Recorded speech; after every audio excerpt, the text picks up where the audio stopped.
Privacy, the most misunderstood topic of the internet by far. I wanted to make a guide for folks so at least you'd know if you're not being private, so then you don't do something silly. I'm going to break it down into 4 parts here. We're going to go over operating systems. We'll also go over phones, social media and internet usage, and then finally kind of round this out with just bad devices, things that will never be private. If you use the devices, just know it is public and it can be used against you if something were to go wrong or you say something silly. Just know these devices are really not good to have if you want to be a private person. With that said, let's get right on the desktop, not waste any time, and start with operating systems. So right here we have Windows, old Windows 10, and obviously this is going to be the worst option out of all of the operating systems out there. Mac is a little bit better than that, and then even better than that's Linux, and more so on Linux you can do things like Edward Snowden recommend, like using Tails OS or Cubes OS is probably the best because you can containerize everything. I'll get to that in a minute. But with Windows, just to show the difference between Windows and let's say any version of Linux, we'll pull up our PowerShell with admin. From here, I'm going to paste a command in, and we're just going to run a netstat. And we can run netstat in Linux as well, and you can kind of see the difference. So right here is everything that is being used and actively communicating on the internet. Open ports that are going back and forth.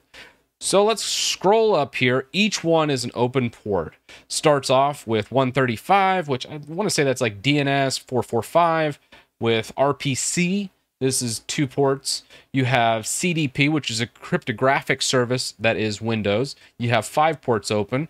Task Scheduler, which is 49,000. Event Log, which uses 5 of these. And then we have Synology Active Backup for Business. That's actually just on me. I could kill that service, which obviously uses a lot of networking. We have System Settings that's built into Windows using this TCP port. Windows Store, video.ui.exe. I'm not sure what that is. I probably should look at what exactly that is. WinStore app is using actually 4 ports. Even though I really don't grab anything from the Windows Store, it still is always establishing and communicating with Microsoft. You have a WPN service, more of my active backup service. Then we have more RPC, scheduler, event log again, and then just some shared access among everything else. If you want to do a deeper dive into Windows, I highly recommend TCPView, which I'll pull up now. Okay, TCPView gives us just a better understanding of exactly what is using what.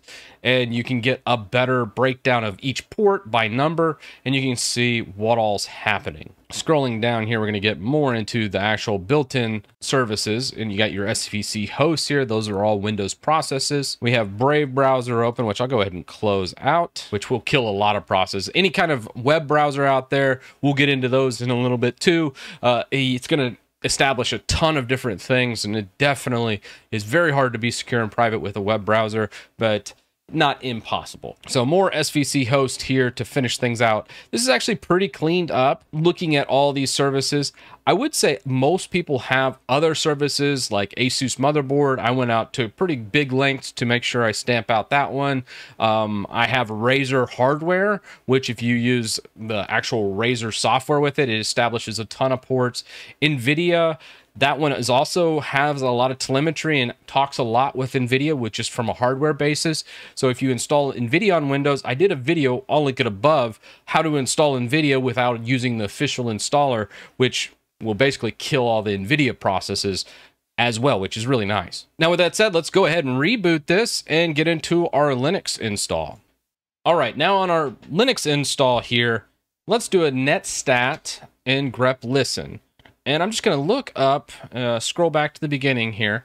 This is where we run the command, and you can see everything's broken down to the exact process ID. This is why Linux is better, because it's harder to hide things in system services. You can do rootkits, you can do all kinds of shenanigans in Windows to basically hide processes in the system to where the user just would have no idea what's going on. Where this one, everything's broken down by port number and each system service and what it's doing. So if I want to stop a service and kill one of these things, I absolutely can. And I'm just going to continue looking down here just to see if there's anything here. I got a lot of virtualization stuff because I've been running some virtualization on this machine. And you can see like MySQL sockets open right here. And we can look at that.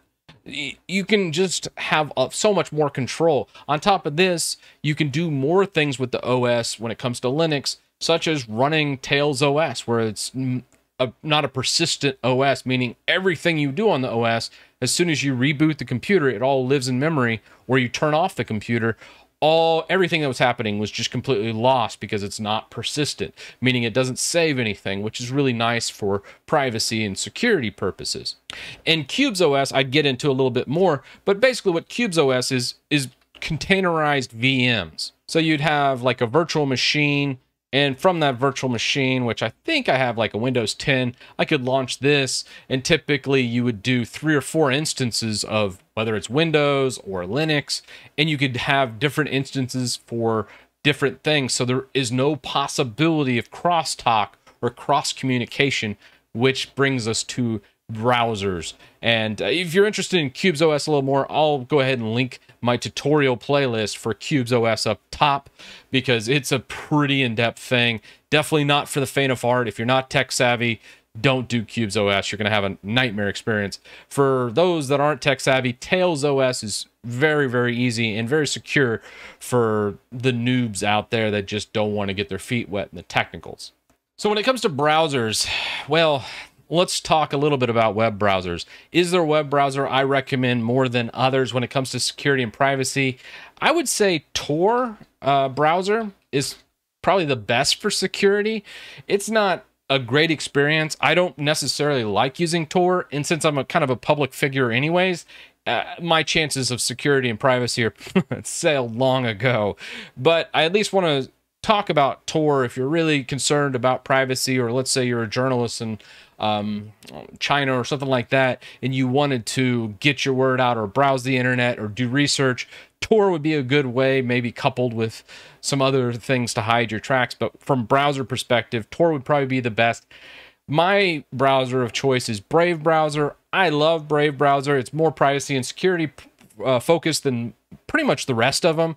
I would say Brave and Firefox paired together is smart. Use Firefox for, you know, whatever you want, banking, that type of thing, or things that you don't want to track, and then have Brave for some other things.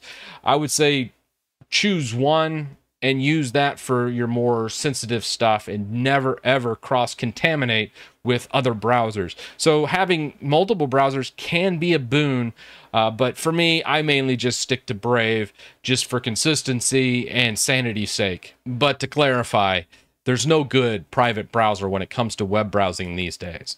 I'd say these are as good as you're going to get, and you might mix and match depending on what you're doing. Next up, I want to talk about drive encryption. Let's say someone steals your computer and they want to get in, and you wanted to make it more private and secure. Hopefully it's encrypted, because if they get your computer and it's not encrypted, well, they can simply just load up that hard drive on any system and pull all your sensitive files right off it. Disk encryption is very important. I recommend VeraCrypt. And some people want like BitLocker and things like that when it comes to Windows. I highly recommend not using those things, because a lot of times those keys are stored in official Microsoft servers and other places where people can get to them. VeraCrypt is completely open source. It's right there. It's tried and true. I highly recommend it for any kind of encryption. Both Linux, Windows should use VeraCrypt, and even Mac OS. Now, next up, have a password manager, just any kind. I don't care what you use. You can use LastPass, RoboForm. In the Linux community, a lot of people absolutely love Bitwarden. Bitwarden's absolutely amazing, completely open source. If you're into that type of thing, that's it. Me personally, I like RoboForm because of the automation you get with it, where you can just do it. It fills everything in for you and goes to the next screen, which is kind of cool. This one, actually, I'm on a custom version of Synology that I'm beta testing, which I'll have to do that for a future video. But needless to say, some type of password manager. I don't care which one you use. Just pick one, use it, and never reuse passwords. Reuse passwords are terrible, because let's say you go to "Have I been pwned?" Go in here, type your email address, and I don't care who you are. If you've used the email address anywhere else, guess what? You're going to be pwned because these services are going to be breached. So we can see right here, I was involved in a breach with Bitly. So whatever password I use for Bitly, chances are hackers already have that password. So reusing that password in multiple spots, what hackers do is they grab this dump from Bitly's compromised data, and then they start using it with banks. They start using it with other web portals, such as PayPal and those types of things, to get in there using that reuse. So never, ever reuse a password. Password managers absolutely must. And if you want to take this to the next level and you can be really secure, this is not exactly convenient, but just create a notepad, write it down in real life, and then keep it in a safe or somewhere secure to where without that notepad, nobody can get into your stuff, which is in the physical realm, which is nice. Me personally, I'm more of a digital person. That's why I keep mine in an actual password manager on my computer, but pick your poison. All these are good solutions. And lastly, in regard to operating systems, you have all kinds of different types of email. Most people will recommend Proton Mail. Proton Mail's basically secure email that resides in Switzerland, so they can't be sanctioned by any government to grab that information. Switzerland's pretty good about it. I would say this is great for most people that don't want to host their own. Now, you could host your own, and there's some pros and cons to that.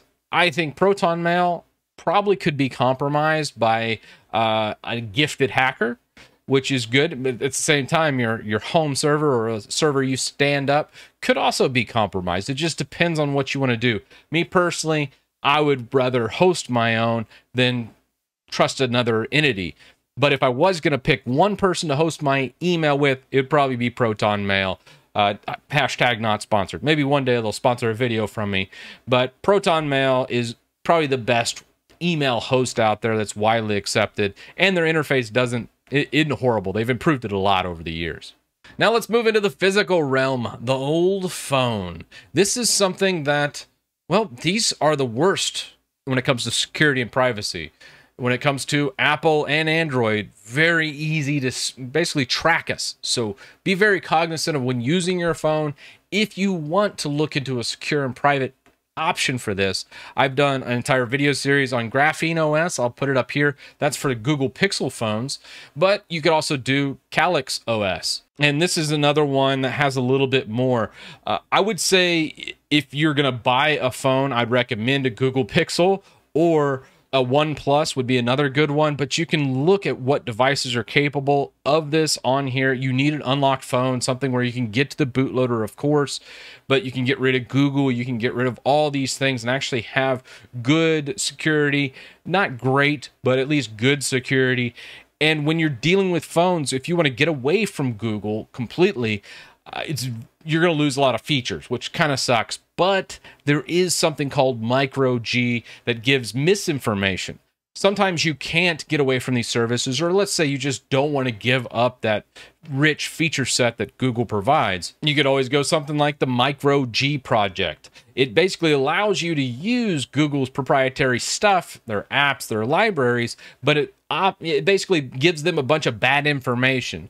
You probably could get banned by doing something like this, but at least you can get in there and use some apps that rely on Google services and not be giving out your location or, hey, tying all this advertising information to you.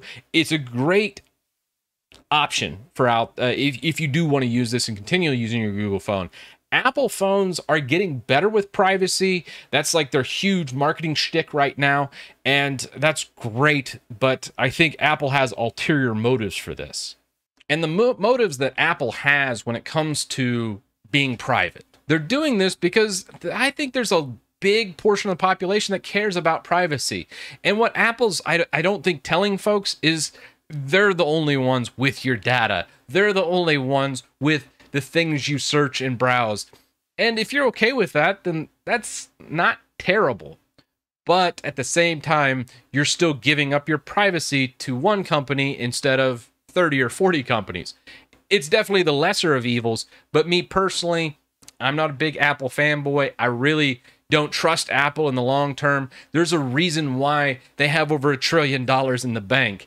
And they're just using this as basically to captivate your data, and it makes your data more valuable because more advertisers are going to have to go directly to Apple instead of these other sites that might be selling your data.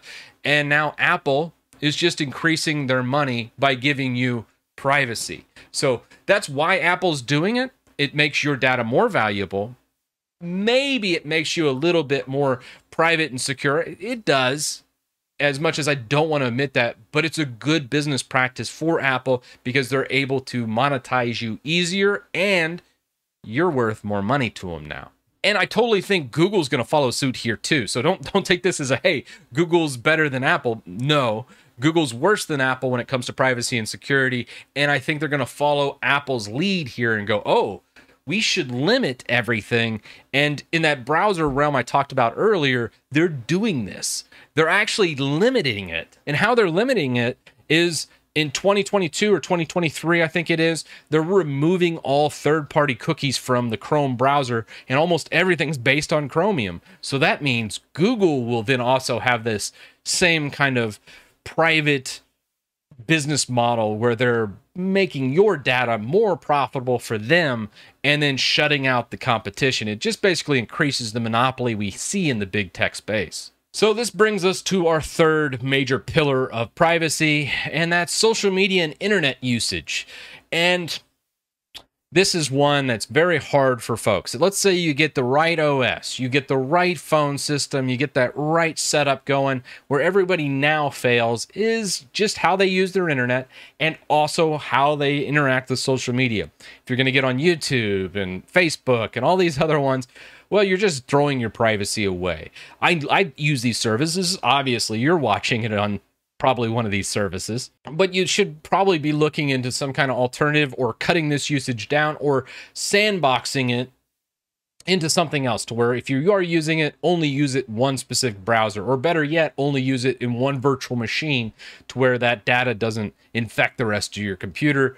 And use false information. Never give Facebook or Google the actual username of, who you are. Don't make your username Chris Titus if your name's Chris Titus. Do as I say, not as I do. Again, I'm not a private person, but I at least want to just kind of throw this out there because you don't want to put your birth date. And in that same realm, you probably remember the rage back in Facebook, how Facebook had all these things that different people jumped in and was able to get a ton of your personal information by quizzes. So if you ever see one of these quizzes, don't fill it out. Please, please don't do this. Do not give away all your passwords, your data, all that. Doing these quizzes are the worst thing out there. And any hacker could set this stuff up and then just easily get everything you have in the digital realm. And as far as internet usage, VPNs, they're actually touted as the savior of the internet, making yourself private. But if you're just going to get on social media, who cares about VPNs? But if you actually want to be secure, there is a use case for VPNs. I see probably two use cases. I use ExpressVPN. I have an affiliate link. I recommend them because of the speed of ExpressVPN. They're pretty massive as well. You get 3 months free right now, but they didn't sponsor this video. VPNs aren't an end-all be-all when it comes to security privacy. They're great for basically making your traffic originate from somewhere else than you are. I think this is kind of a good thing. I mean, it's not necessary, I don't think. If you're using Tor browser and some other things, I would use Tor with a VPN if I was really being, tinfoil hat. But really the two benefits I see from using a VPN are, one, changing your geographic location. Let's say you want to watch something on Netflix and you want to go to the UK. I love UK's TV, much better than a lot of the American TV, so I like to switch over there a lot to check out movies. But also on top of that, they are absolutely needed for public Wi-Fi. That's one thing, and it doesn't have to be like ExpressVPN. If you're let's say you don't want to pay for a VPN and you are using public Wi-Fi a lot, I highly recommend setting up your own VPN at your house. Use something like a Synology box or a router. Use a pfSense router. They have really easy setups for OpenVPN that you could throw on your system. I'll try to link to a video setting up your own VPN server up here. Highly recommend setting up that. Establish that VPN anytime you use public Wi-Fi, because it's going to encrypt all your data and establish a secure tunnel to somewhere else. And it does not matter that it's you just don't want to be using a public Wi-Fi with an unsecured tunnel, because other people can see what you're doing. There can be man-in-the-middle attacks. There's a lot of privacy and security concerns when using public Wi-Fi. So VPNs, to me, are necessary for public use. Those are really the biggest things. I never see very many YouTubers talk about that because, well, if you're at your house, it really doesn't matter, in my opinion. I rarely use a VPN at my house. I would mainly use that VPN when I'm out and about. If I go to like a coffee shop or whatever it might be, or a hotel, I always connect with a VPN because I don't want a non-secure tunnel to the internet, and also to see all that local traffic that I'm doing to get these types of problems. So I can't emphasize that enough. That's the selling point of a VPN for you public users of internet, which kind of came out a little weird, but yeah, if you use public internet in any kind of public setting, VPN. Now this brings us to the last bit, and that is our devices. We got to do something, talk about devices that you shouldn't be using. Voice assistants, obviously terrible. Don't use voice assistants. They're recording everything. There's been petitions from murder investigations of, hey, I know you guys were listening. Can you give us those recordings? Down to that type of thing. Other things, fitness trackers. If you're going to use something like this, this is a tick watch, and I stripped out a lot of the tracking and telemetry in them. It actually makes the watch function a lot better. That's what I like about it. But don't use the fitness trackers in here, and a lot of the telemetry and other tracking that's built into here, GPS stuff, is very, very bad. And the final thing here when it comes to this type of thing is smart TVs. They're terrible. Smart TVs and IoT devices, or Internet of Things devices, are the other downfalls that we're all probably guilty of. I don't even know where you get a dumb TV anymore, but the newer ones with Android and all these things built into them, well, they're great boxes to spy on and are relatively easy to hack, because a lot of times they just don't see the firmware updates that they need for security purposes. But with all that said, what are your thoughts on this? What did I miss? There's a lot to cover, a lot to track here. And I just kind of wanted to throw these things out so you could see where you might be weak in privacy or security. I'm sure there's some other things I missed here. I kind of touched on that with IoT devices, but I didn't mention like the Ring doorbell or those smart doorbells that interact with other places and are smart and contact with neighbors and police stations. That can be very, very bad when it comes to privacy and security, because you now have recordings of everything going on at your house, which can be a blessing, but could also be a curse. So take all these things into consideration when you are looking at new technology, when you are in the internet. And with that, let me know your comments down below, and I'll see you in the next one.